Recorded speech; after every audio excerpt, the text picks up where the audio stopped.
Hey everyone, it's Danny. Welcome back to my channel. Today we're making apple crumbles. So we got some free apples during the week from Matt's grandparents and I wanted to use them up. So we ended up making a beautiful apple crumble that was sweet and had lots of cinnamon and spices in it, and it was absolutely delicious. But most of all, it was really cheap and really easy to make. Let's get started. The first thing I went ahead and did was chop up my apples. So I've just peeled them, cored them, and chopped them up into somewhere, but like it's not a thin slice, but it's not a thick slice either. So something like that would be perfect. The next thing we're going to do is make our apple crumble topping. So in my bowl, I'm going to add 1 cup of all-purpose flour or plain flour. I then have 1/2 cup of white sugar and 1/4 cup of brown sugar.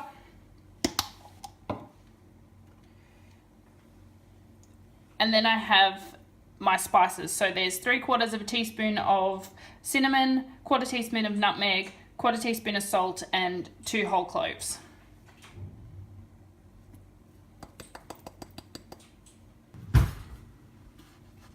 I'm just going to give this a good mix. The last thing we're going to add to this is unsalted butter. And you want the unsalted butter to be cold.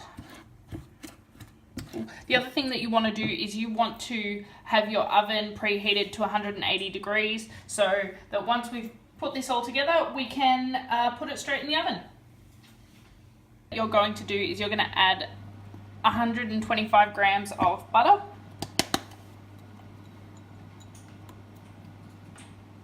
And I'm just going to use my hands and I'm going to press the butter into the flour mixture and just until you get a texture that resembles breadcrumbs. So once we've done that, we've broken up all of our butter, I'll bring you back and we can get to assembling this apple crumble. Alright, so I have made up my crumble mixture. The butter has been nicely incorporated into the flour and the spices and the sugar. You want it to resemble kind of like breadcrumbs, the texture of wet sand. So the next thing we're going to do is I'm going to grab my apples.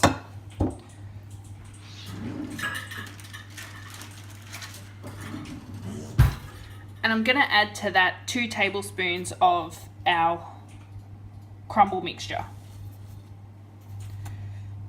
And I'm adding heaped tablespoons. And what this is going to do is any moisture that's released from the apples will be absorbed by the flour and the butter and the sugar. Actually, I'm going to go ahead and add 3 tablespoons to this. Just because I think I have more apples. This is just over 1 kilo of apples.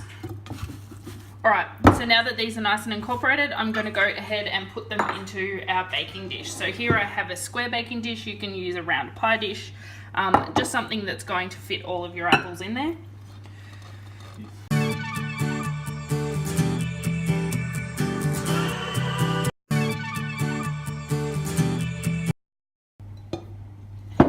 And the last thing we have to do is just add our crumble mixture all over the top.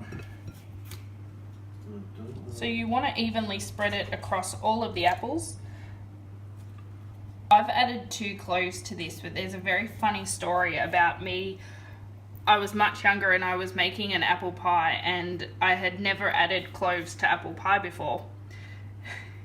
And I accidentally went ahead and added a teaspoonful of cloves, which ended up being